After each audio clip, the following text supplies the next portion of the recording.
Because we can't go into the 21st century in the condition that we're in.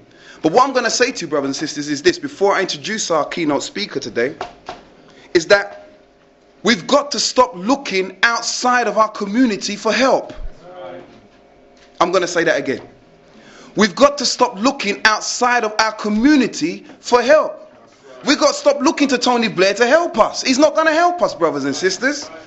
We're running around trying to get this grant and that grant, a little £10,000 here, a little £10,000 there, to shore up our businesses, to shore up our community. Whereas if all of us just got together and pooled our resources, we could raise millions overnight.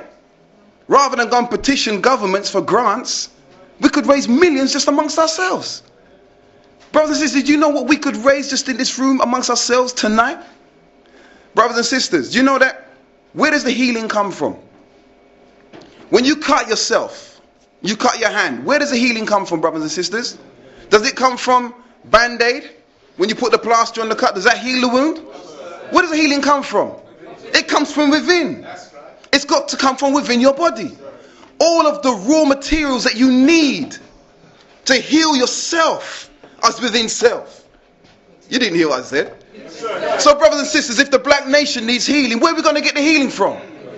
It's got to come from within ourselves. And we can do that if we stop the backbiting and the looking at each other's side. Me not follow no man because the man a Muslim. When I listen to the man because the man a Rasta. When I listen to because I come from where? Barbados. I mean a Jamaican. I mean come from Big Island, the man a Small Island. Foolishness, brothers and sisters.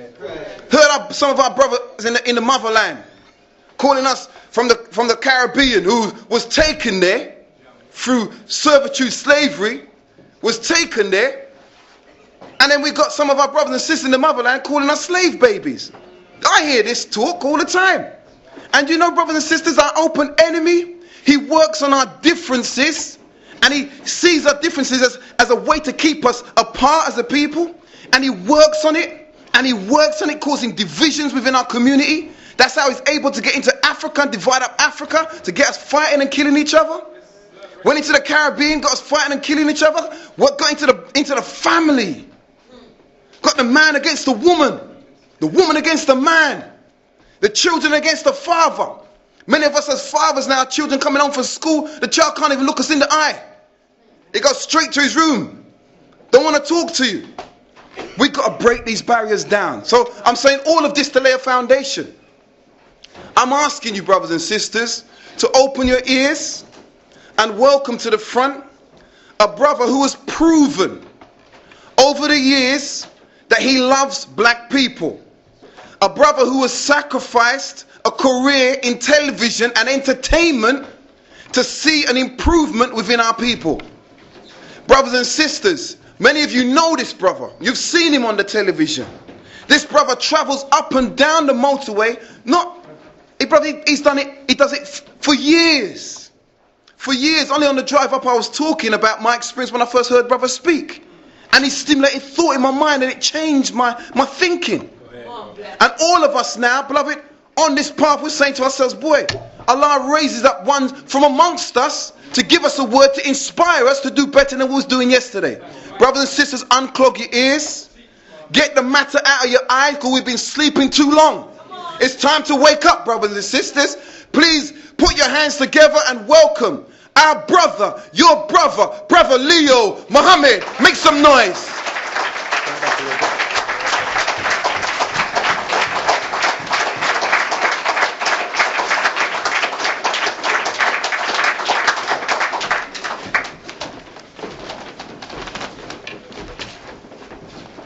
In the name of Allah, the Beneficent, the Most Merciful, the one God to whom all holy praises are due forever.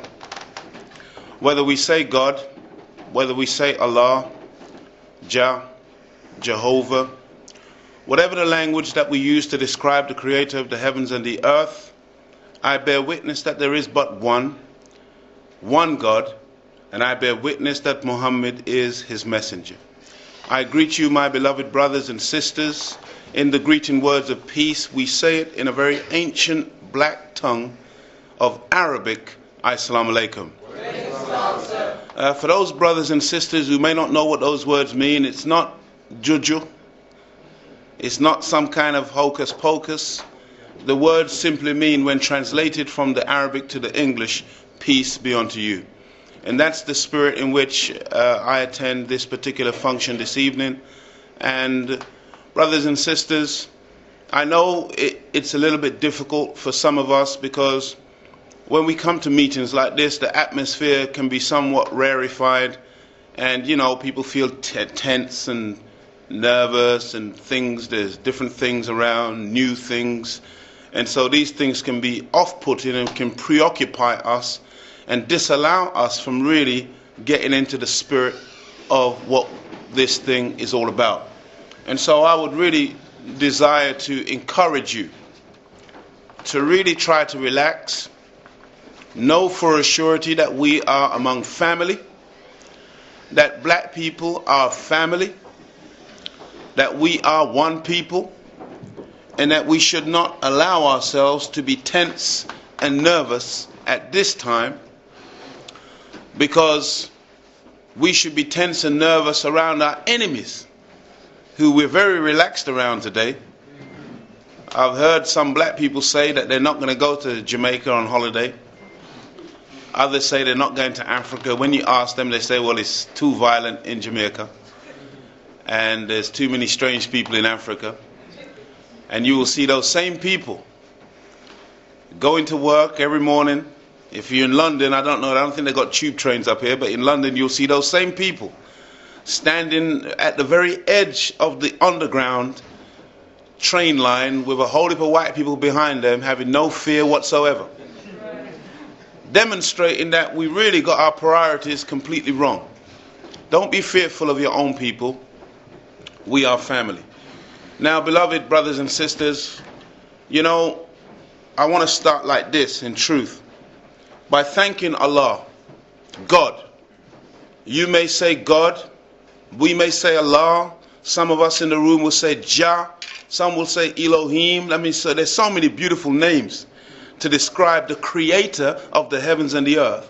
But we must begin by thanking Allah, God, for blessing us, for drawing breath this morning when we woke up, and blessing us to be in this room at this time with one another. Because now, in 1999, you got a few black people who are becoming quite white, right? And what I mean by that is that many white people, they're not God-filled. They're not a people who really believe in God. They'll talk God, but they really don't believe. Whereas as black people, most of us, that somewhere in your background there was always God. When you were a child, your mother or your father were going to church. There was something happening. Your cousin was a Rasta man, and he always tried to impart some wisdom to you, and you tried to ignore what he was saying. But somewhere along the line, some of us I went to Sunday school when I was in Jamaica. But somewhere along the line, there was religion in our background. And brothers and sisters, those of us who are now developing that kind of white mind, where some of us are making statements like, well, we don't believe in no God. Some black people are saying stuff like that now. And it's very sad to hear that.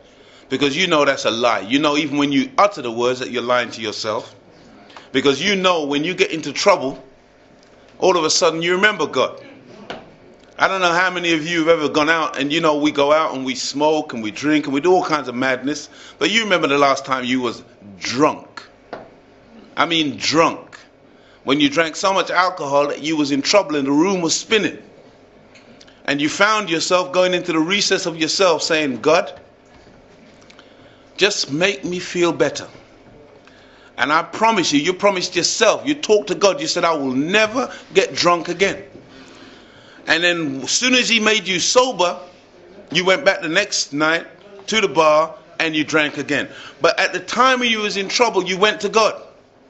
You called on God. Black people, I traveled to the Caribbean on the airplane. And when the airplane takes off, black people applaud.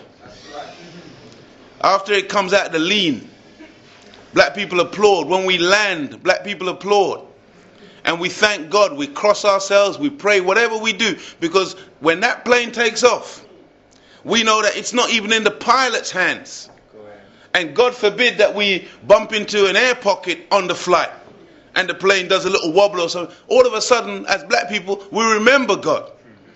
Demonstrating that in all of us, we all know that we have a duty to God. But what we're trying to do most of the time is get away from God and the memory of God. But sometimes He has to put us in trouble for us to remember the reality of God. Because there isn't one of us in the room that plotted our DNA, plotted our genes, plotted our chromosomes. We had nothing to do with it. We were in our mother's womb and we were made by a great designer, a great creator, and we had nothing to do with it. And so I say that because I don't want any of us to be put off by the fact that we mention God. Brother Richard Muhammad asked us to stand to pray to God before we could start the meeting proper. Because it's essential, beloved brothers and sisters. Some of you will be put off by the fact that this meeting has been called by essentially the Nation of Islam. Because you're saying, well, what's that to do with me, man? He's no Muslim. So what's this Muslim thing? And some of you say, well, why couldn't they just talk about black issues? Why bring in the Muslim thing? Because that's the thing that's putting me off. But you see, beloved brothers and sisters, you and I are right now in Nottingham. And some of us have settled into Nottingham. And we think of Nottingham as home. You hear my accent. As far as you're concerned, I've got an accent. You haven't got one. Those who are living in Nottingham. I'm the one with the accent. And this is home. And those of us who are coming from London, we're kind of like, interlopers. We're foreigners. We're visiting for a little while. But some of us really feel that Nottingham is home. Just like those of us who live in London, we think London is home. Those of us who live in Brixton in London, we think that's home. Those of us who live in West London, we think that's home. And we really think that these places represent our home. Now, beloved brothers and sisters, I really would like you to just bear with me for a few minutes while I explain something to us that all of us know already.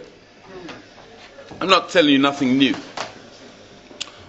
But the scripture of the Muslims, which is called the Holy Quran, says that surely, in other words, no doubt about it, surely man, meaning woman and man, is made to forget.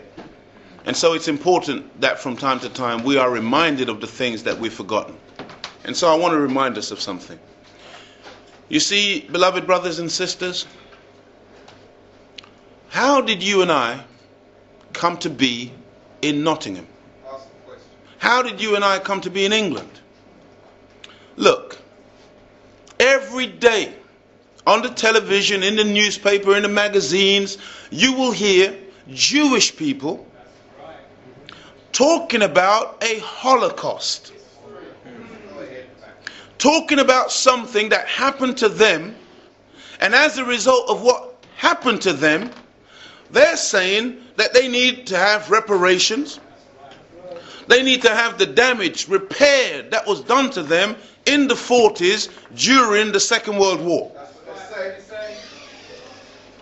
There's a car which I believe needs to be moved because it's blocking other cars.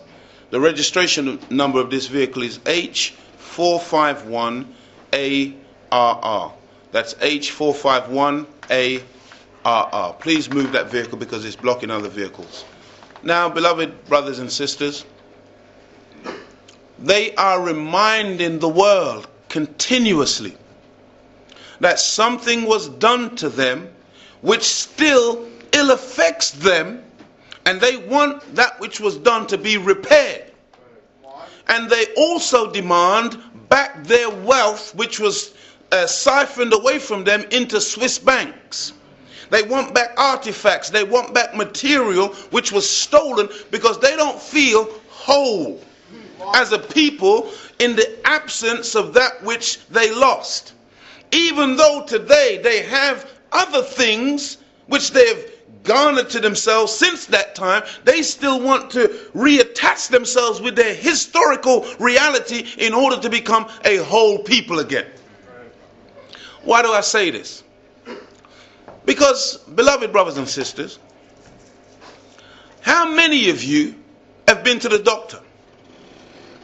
And when you went to the doctor, the first question that the doctor asked you was, have you suffered from these symptoms before? Or, what are the symptoms? How do you feel? What's the problem? Then you say, well, doctor, you know, I've been having these headaches for several weeks, whatever. He says, well, when did it begin? Well, about 5 months ago. Well, did you have any other things happen to you before that, whatever? The doctor is tracing back into the history of your problem. He's got to know what's happening with you in order to effectively cure the problem today, in order that you can have a better and more healthful future. Some of you have got a car outside. Some of you need to move a car outside. But your car outside, if you bought it second-hand, one of the first things that you did when you bought your second-hand car was you looked at the mileage, if you're intelligent. Because you want to know, has this car done 10,000 miles or has it done 150,000 miles? Most people seeing 150,000 miles on the clock, they say, well, I think I'll skip over this car. I need a car with a lower mileage than that, because that means that this thing is going to be breaking down on me soon. But you need to know the history of the car in order to determine whether that car is going to be good for you into the future. I can go on making examples, but I think you got the picture.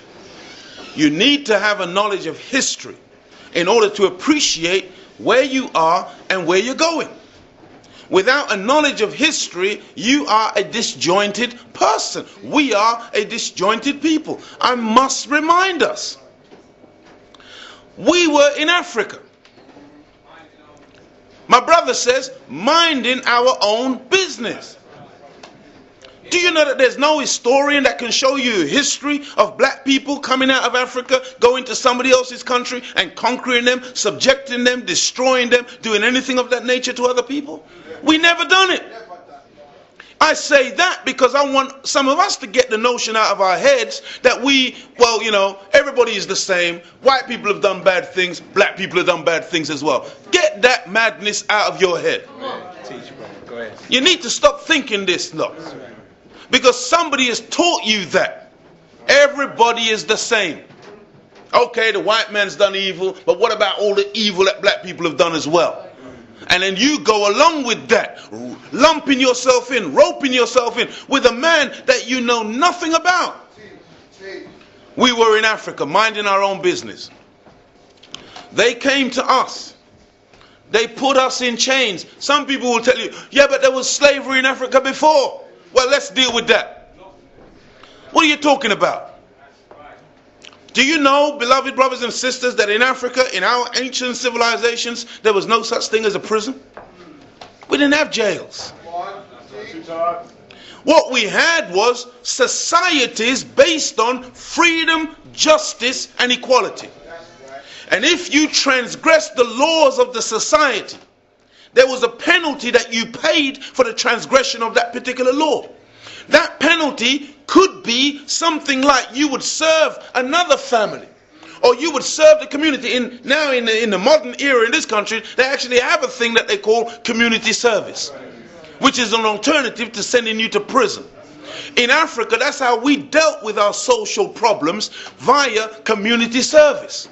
And in community service, you could still get married, you could still earn a living, you could still do all of the normal things, but you had a duty to society based on some transgression of a law that you had broken.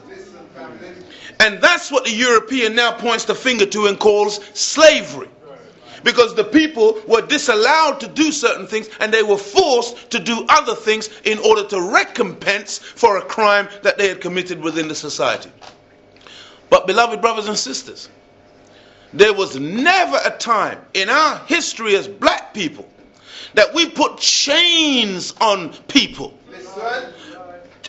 destroyed people by taking away from them their language, their culture, their God. There was never a time when we forced people to work from what they say, from morning till night. Never a time when we did that without pay, and then took away from the people their humanity and lowered them to the level of the lower animals. We never never did that. The first time that was ever done on planet Earth was when the European came to Africa, captured you and I, and destroyed us as a human reality.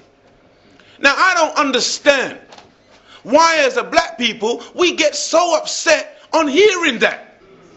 Some of us don't want to hear it. We feel ashamed. Oh, don't remind me. One brother said he didn't want to go and see the slave film, Amistad, because boy, I can't watch them things there. Now, I can understand, because those things can be upsetting. But it's not even like he was saying it like that. It was more like, you know, I don't want to be reminded. But unless we look at our past, unless we look at the reality, then we're not going to be able to deal effectively with the present. Because that means that we are in denial of reality. And as long as we deny reality to ourselves, we cannot effectively move forward as a people. Beloved brothers and sisters, they took us out of Africa and they destroyed us. They brought us on a westerly course. You got to understand that they forced black people in the Caribbean to become like animals. Your name used to be an Eastern name. I'm talking to you, black man and woman. Teach, brother, teach. See, I really want you to understand something else about this meeting. With this meeting, believe me when I tell you, we did not travel to Nottingham for the purposes of vanity. We did not come to Nottingham to say, listen to how clever I am. We came to Nottingham because black people in England are in trouble. And the only way we're going to get out of this trouble is that we get some knowledge, and we get it quick. With a few days counting down to the year 2000, if you and I don't wake up, we will sleep forever. Hear me well, beloved. And I'm not talking about now sleeping in your bed. I mean, we are out of here. And the world will not miss us, because we will not be justifying our existence. We've got to learn something today, brothers and sisters. So that's why we're here. What they did to us, so diabolical, that we need to be reminded. You used to have an Eastern name. Do you know that once upon a time your name was Muhammad? Teach on that one. I didn't say me, I said you. Once upon a time your name was Rasul. Once upon a time your name was Ibrahim. Once upon a time your name was Jabbar. Once upon a time your name was Jamal. Once upon a time your name was Khadija. These were your names. Now, we haven't got the time tonight to go into the total depth of what was done. I just want to deal with the identity thing and the name thing. But there's so much more. But our time is limited, and we want to allow you the opportunity this evening to ask some questions. But let me say this, beloved. The scripture says, a good name is worth more than silver and gold. A good name is worth more than silver and gold. This is a palm top computer. You don't call it a file of fax, because it's not a file of fax. It's a palm top computer. This is a lectern. You don't call it a piece of wood, even though it's made from wood. Hey, when you're going to talk tonight, use that piece of wood there for lean upon it. You have immediately devalued the lectern. It's a lectern. You use the proper terminology because that's its name. Your name is Sister Susan. I turn around and call you, hey Susie, come here now. It doesn't sound right. And you should never allow anyone to call you out of your name. Nicknames. Nick, by the way, Nick comes from devil. Old Nick. When you allow people to call you by a nickname, they're actually calling you by what they call a devil's name. You should never allow anyone to nickname you or to call you out of your name. They took away your name and my name when they brought us on a westerly course. You've all seen it in Roots. Roots is not just talking about Kunta Kinte. When you watch Roots, you're supposed to be watching Roots and putting yourself in Kunta Kinte's place. Because Kunta Kinte is a manifestation and a prototype of you and me. And what happened to us? Kunta Kinte is a symbolism of all of us. You're watching Kunta Kinte. Boy, I don't like what them do to their brother there now. No, they did that to you. That was your ancestor. That was my ancestor. Not just Alex Haley's ancestors. They can't tell you the whole story of every one of us, so they pick on one and they show one. But it's about all of us. Whatever Kunta Kinte went through, that's what your ancestor went through. Once upon a time, there was a black man, there was a black woman, looked just like you, on a slave ship, man. Crying, begging God, praying, saying, what's happening to me? Why these people got these heavy metal things around my neck, chafing off my skin? Come on. Why am I on this boat? I can't see. It's totally dark. Somebody next to me has just vomited on me. Somebody else next to me has just defecated on me. There's no place to go to the toilet. I got no food. I'm in trouble. And I'm surrounded by these strange people, Caucasians. Then some of us managed to make it to the so-called New World. North America, the Caribbean. They brought some of us right here. Bristol and other cities and towns up and down this country, Liverpool, we came directly here. And when we arrived, the torture, the humiliation, the destruction wasn't over. In fact, it was just beginning. That's right. Where they systematically now robbed us of our name, our language. See, Kunta Kinte was not allowed to speak his own language. If he tried to, they would beat him. And eventually they beat the language out of him and his ancestors down the generations. Not allowed any longer to be called Kunta Kinte. Your name is now Toby. Toby. Or Paul. Or Tommy. Or Carol. Winifred. Whatever that means. But they gave us these new names. Okay, beloved brothers and sisters. Why have you given us these names? And why are you and I sitting around here in 1999 reveling in these names? And when I come before you and we come before you and we say Leo Muhammad, Andrew 3X, and some of us want to giggle and we want to laugh, we want to snigger because boy, that man of them turn strange. What do you mean, Leo Muhammad? Your name wasn't Muhammad. The other day I saw you on the real McCoy, you was Leo Chester. So what happened? Oh, you change. He started off as Cassius Clay. That was the slave master's name. But then he became Cassius X. And then he became Muhammad Ali. And when he became Muhammad Ali, he became international. The Caucasian made a documentary about him. They said he became so famous that you could have taken him up in an airplane and dropped him in a parachute anywhere on the planet. And wherever he landed, he would have been recognized. Not only recognized, but loved by the black, the brown, the yellow, and in fact, some Caucasian people. Loved him and respected him because it was more than just being a great boxing fighter.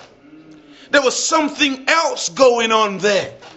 The brother could articulate the pain and hurt of black people, not in an emotional way just to cuss out white people and say, well boy, I wanted it to black people. Not like that, but with supreme intelligence. What? Because he had been given something, not just a name, but a teaching. And as a result of that which he was given, he now elevated himself head and shoulders above all boxers and above many speakers on the planet, to the point where he became now a highly respected man. And to this day, they still refer to that brother, even though now he is in trouble with illness, they still refer to as the greatest. And they still, every year, they do different programs on it, and yet Muhammad Ali, still the greatest. They still have to bow in humility to that one. Beloved brothers and sisters, I'm making a point, I'm getting to a point. Because I'm being completely honest and straight with you. See, if you leave out of this place this evening the same way you came in, then I've failed in what I'm here to do. And so I don't want you to go out of here the same that you came in. I really want you to go out of here a different person. If you go out a different person, praise be to God. Because the job would have been done, and then it's up to you to see how far you go with that which is being imparted to you. Are you following me, beloved? Yes.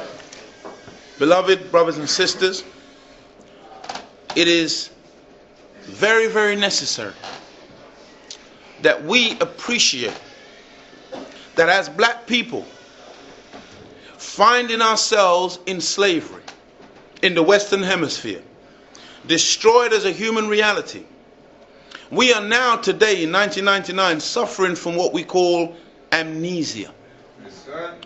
Amnesia, which has come about because we wasn't enslaved for 10 years. We wasn't enslaved for 100 years, nor 200 years. But brothers and sisters, you're talking about Brother Minister Michael Muhammad. I want us to acknowledge our minister, by the way. Brother Minister Michael Muhammad is here.